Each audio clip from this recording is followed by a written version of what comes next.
When Julian Assange appeared at the National Press Club in April 2010 to release a video depicting a U.S. Apache military helicopter killing 18 people, including 2 Reuters journalists, This particular event is clearly murder. he was hailed in some circles as a hero. We really owe a debt to Mr. Assange and to WikiLeaks. In the months that followed, WikiLeaks released massive tranches of classified and sensitive documents related to the U.S. wars in Afghanistan and in Iraq, as well as more than 250,000 U.S. diplomatic cables. As U.S. intelligence agencies scrambled to deal with leaks on a scale never seen before, Assange rose to worldwide stardom, and for some, infamy. Government secrets, lies, and embarrassing facts. They're all on the web for anyone to see. Story behind the biggest leak in intelligence history, profile on me. Hello, America. I'm Julian Assange, founder of WikiLeaks. But with infamy came increased scrutiny for Assange, and by 2012 the walls were closing in. Faced with an extradition order to Sweden for multiple charges, including rape, he found refuge in Ecuador's London embassy. I thank President Correa for the courage he has shown in considering and in granting me political asylum. The Obama administration struggled with the First Amendment issues surrounding charging Assange with crimes related to the disclosure of classified information. The fact is, these documents don't reveal any issues that haven't already informed our public debate. And ultimately declined to do so. I, Donald John Trump, do solemnly swear. With the advent of the Trump administration also came new blood to the upper echelons of the Justice Department and national security bureaucracy, and a new, tougher attitude toward Assange. It's time to call out WikiLeaks for what it really is. A non-state hostile intelligence service often abetted by state actors like Russia.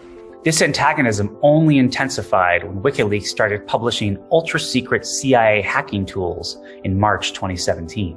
In response, the CIA repeatedly proposed kidnapping the WikiLeaks founder from the Ecuadorian embassy in London and flying him to the United States. Some senior Trump administration officials and CIA executives even discussed assassinating Assange, according to former intelligence officials. Later in 2017, U.S. intelligence agencies picked up reports that Russian intelligence agents were plotting to arrange for Assange to escape London. Some of the suspected scenarios appeared almost cartoonish, ranging from the lanky Australian hiding himself in a laundry cart to hopping into a Russian diplomat's van and being loaded onto a cargo plane to Russia. The intrigue over an Assange breakout set up a wild scramble among rival spy agencies to position themselves for what might happen. CIA and Trump administration officials prepared for a number of scenarios to prevent Assange from escaping to Russia, including potential gun battles with Russian operatives on the streets of London, smashing a car into the vehicle transporting Assange and grabbing him, and shooting out the tires of a plane carrying Assange before it could take off. While the kidnapping plot never came to pass, President Trump was briefed and warned that the matter could provoke an international incident. I know nothing about WikiLeaks. It's not my thing.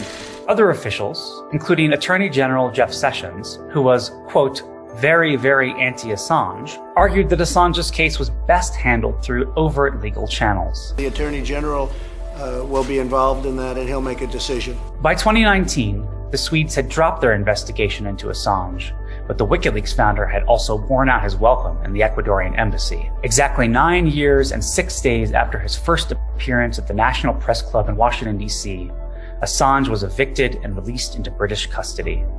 That same day, the U.S. government unsealed its initial indictment of Assange. A British judge initially ruled that Assange could not be extradited to the United States, citing a high risk of suicide. But in July, a UK court formally permitted a US appeal to move forward. For now, Assange's legal odyssey appears to have only just begun.